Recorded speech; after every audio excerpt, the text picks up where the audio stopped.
Móra Ferenc, Nagyapó állatai, bábjáték. Előadják iskolánk alsó tagozatos bábszakörös diákjai. Felkészítők Balogh Lászlóné és Kis Jánosné tanítanő.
Lobbant a nagyanyú alá, reszketett bele a föld. No, be is ugrott erre a cicamca a tiszta szobába, ott is a díványra, annak is a legsarkába. Bodri a hintaszékbe húzta meg magát, nagy szepegve, mert ennek a puha mángosán szokott ő a csengős Bari befeküdt a nagy asztal alá a jó függösre, a bóbitás Tüdica pedig a muskák és telepek közé kvártyózta magát a napsütéses jó melegre. No, az semmi se látott, aki azt nem látta, hogy nagyanyó milyen vitéző hadakozott a forró pálcájában. Csak azt sajnálta, hogy alig sintott egyet-kettőt, ha elszerett az ellenség. Nagyapó állatai egyszerre megtaláltak a őket, és nem maradt más a harctéren, csak szegény nagyapó. Meg esze ágában sem volt tanácskodni. Megesett rajta az embernek a szíve, ahogy nagyanyó végigkezte. No, anyu, nem olyan, ilyen nem olyan ember rám azért nagyapó. Meg kell nézni, hogy milyen kávét főzött a tiszteletet. Erre már csak ugyan megbékült nagyanyó. Margitka is segített neki benne, aki egyszerre ölelte át a két öreget. Jaj, de áldott ember ez a nagyapó, egészen olyan, akárcsak nagyanyó. Azán csak, hogy mégis meg van tartva ez a kávé. Félte nagyanyó, de azért le nem tette volna a csészét a szájától, ha valami furcsa csoszogást tapasztalt a konyhán. Nagyapó ijedten fészkelődött a helyén, nagyanyó pedig gyanakodva kiáltott ki a konyhára. Jár ott valaki? Kelepe, kelepe, befele, befele, kelep. És még tám ma is kelepelne, ha nagyanyó ki nem úvít nagyapó bőrbe bontjával.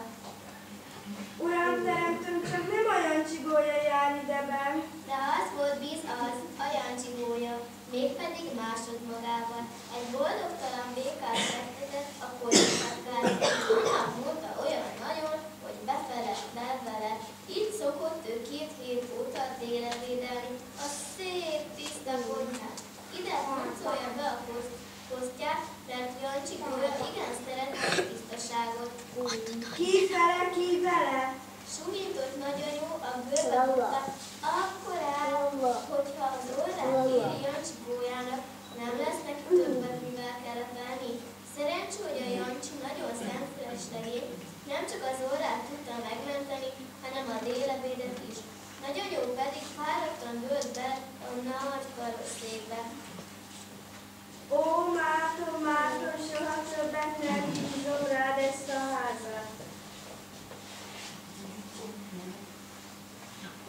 Nem, hát akkor Margitkát kiviszik majd haza. Te, Márton, te magad viszed haza. Nagyapó nagyon, de boldogan mosolygott a karicára. Délután, mikor nagyanyó megy Margitka lepre, kicsit elrobódzott a mészárszékbe, szóltott Jancsigójának, akkor a borimáját, hogy alig bírta. Ezt azért kapod, Jancsi, mert neked köszönhetem, hogy ezután én hosszaton vihetem a kis unokámat.